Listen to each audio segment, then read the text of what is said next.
विरमगाम में विधायक हार्दिक पटेल के जन्मदिन के अवसर पर वांसवा चौराहे पर छत्रपति शिवाजी महाराज की प्रतिमा का अनावरण किया गया।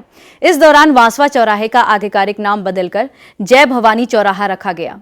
कार्यक्रम में गुजरात सरकार के कृषि मंत्री जीतू वाघाणी, अखिल भारतीय संत समिति के महामंत्री स्वामी जितेंद्रानंद सरस्वती सहित कई जनप्रतिनिधि, भाजपा पदाधिकारी और बड़ी संख्या में स्थानीय नागरिक उपस्थित रहे।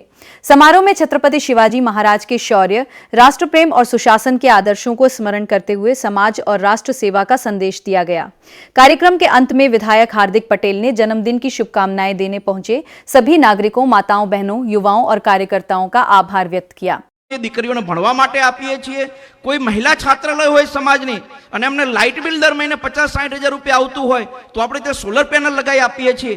તો આ વર્ષે જે 6 સમાજોના સમૂહ લગ્નમાં મેં મારો એક પગાર આપવાનું નક્કી કર્યું હતું, એવા આપણે દેત્રોજના 16 ગામ સોલંકી રાજપૂત સમાજને 1,11,000નો આજ આપણે ચેક અર્પણ કરવાના છીએ।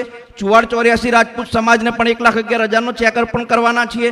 ભરવાડ સમાજની જે સમૂહ લગ્ન સમિતિ કમિજલાની છે એને પણ આપણે 1,11,000 રૂપિયાનો ચેક અર્પણ કરવાના છીએ।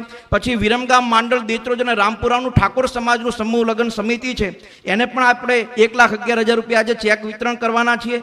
ચુવાર પરગણા રોહિત સમાજ જે છે દલિત સમાજોનું ખૂબ સારું સમૂહ લગ્ન સમિતિ લોકો ચલાવે છે એને પણ આપણે 1,11,000 રૂપિયા આજે ચેક અર્પણ કરવાના છીએ। અને માંડલની અંદર 27 ગામ ઠાકોર સમાજની સમૂહ લગ્ન સમિતિ છે એને પણ આપણે 1,11,000 રૂપિયા એમ કરીને આજે 6 સમાજને 6,66,000 રૂપિયાના ચેક અર્પણ આજે માન્ય મંત્રીશ્રીના હાથે આપણે મંચ ઉપરથી સાથીઓ કરવાના છીએ।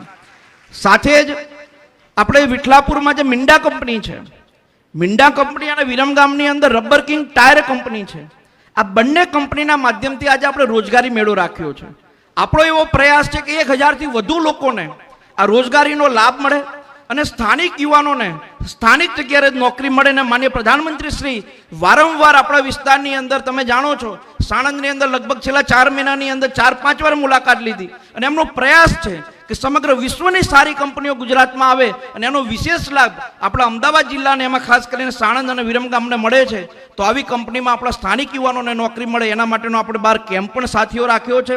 સાથે જ માનનીય પ્રધાનમંત્રી સાહેબની સૌથી મહત્વપૂર્ણ યોજના આયુષ્યમાન કાર્ડ, અને આયુષ્યમાન કાર્ડ દરેક વ્યક્તિ પાસે હોય એટલા માટે આજે આપણે એનો કેમ્પ કર્યો છે અને 1100 પરિવારોને આપણે આજે આયુષ્યમાન કાર્ડ પણ સાથીઓ અહીંયા બહારથી કાઢી આપવાના છીએ। સાથે જ દર વર્ષે જે ગામડાઓની અંદર આપણે જાણીએ છીએ લગ્ન પ્રસંગ હોય, કોઈ ધાર્મિક કાર્યક્રમ હોય તો ટેન્કર બહારથી ભાડે લાવવા પડતા હોય છે અને પછી ટેન્કર લાવે એટલે પાઇપના કાણા પાડે ને ચકલી લગાવવી પડે। તો અમે એવો પ્રયાસ કર્યો। ગયા વર્ષે આપણે મને રત્નાકરજીની હાજરીમાં 20 ગ્રામ પંચાયતોને આપણે પાણીના ટેન્કર આપ્યા હતા। આજે બીજી 23 ગ્રામ પંચાયતોને આપણે પાણીના ટેન્કર પણ સાથીઓ આપવાના છીએ અને આ એક પ્રતીક રૂપે છે। જે ગામને જરૂર હશે એ ગામના લોકો આપણને કહેશે એ ગામોને પણ સાથીઓ આપણે પાણીના ટેન્કર આપવાના છીએ।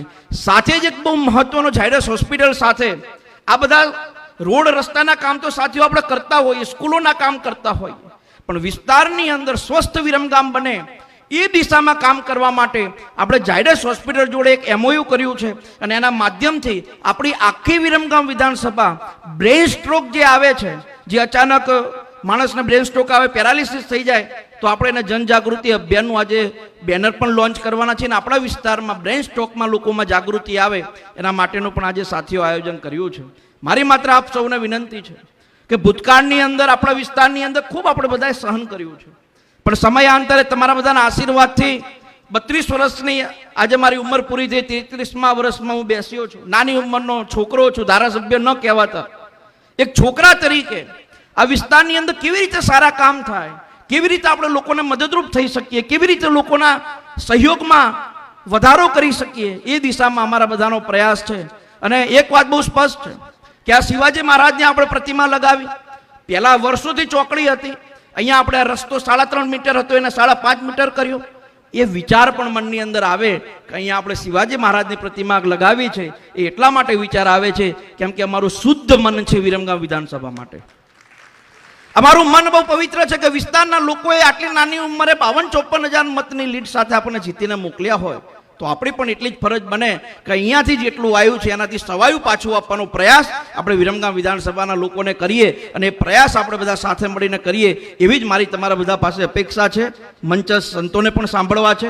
માત્ર મારી આપ સૌને વિનંતી એટલી છે કે ચિંતા અમને એવી હતી કે વરસાદ આવશે, આ બધા કાર્યક્રમ કરીએ તો કેટલી ચિંતા હોય. અમારા વાસવા વાસણ ગામના બધા આગેવાનો બિચારા શ્રી હાર્દિકભાઈ પટેલના જન્મદિવસે આયોજિત છત્રપતિ શિવાજી મહારાજની મૂર્તિ પ્રાણ પ્રતિષ્ઠા અનાવરણ વિધિ એવં લોક કલ્યાણના કાર્યો માટે જે કાર્યક્રમનું આયોજન કરવામાં આવ્યું છે, પ્રસંગે ઉપસ્થિત પરમ વંદનીય પ્રાતસ્મરણીય પૂજ્યપાદ અખિલ ભારતીય સંત સમિતિના મહાસચિવ શ્રી જીતેન્દ્રાનંદ સરસ્વતીજી મહારાજના ચરણોમાં મારા પ્રણામ.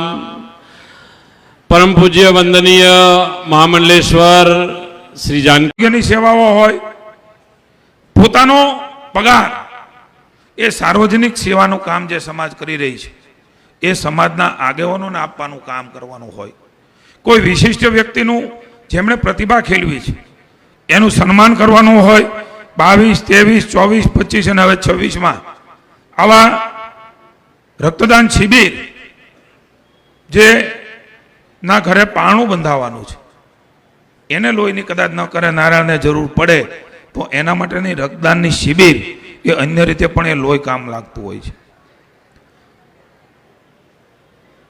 મા અને પિતાનું ઋણ તો ક્યારેય કોઈ ઉતારી શકવાનું નથી. સંતો મહંતોનું ઋણ પણ આપણે ઉતારી શકવાના નથી. પણ એમના માટે શું થઈ શકે, એમની સ્મૃતિ માટે શું થઈ શકે, એમનો આત્મા કેવી રીતે રાજી રહી શકે, એ પ્રકારનું સ્વર્ગસ્થ ભરતભાઈ પટેલ આપણા હાર્દિકભાઈના પિતાશ્રીના નામે એ અંતિમ યાત્રા માટે શબવહીની આપી એ પણ ઉત્તમ કામ છે.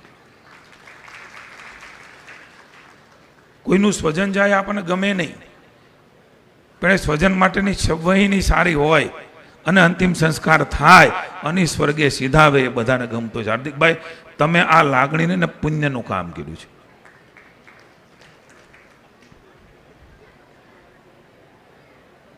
આંખોની તપાસ, મોતિયાના ઓપરેશન અને બ્રેન સ્ટ્રોક ફ્રી વિરમગામ.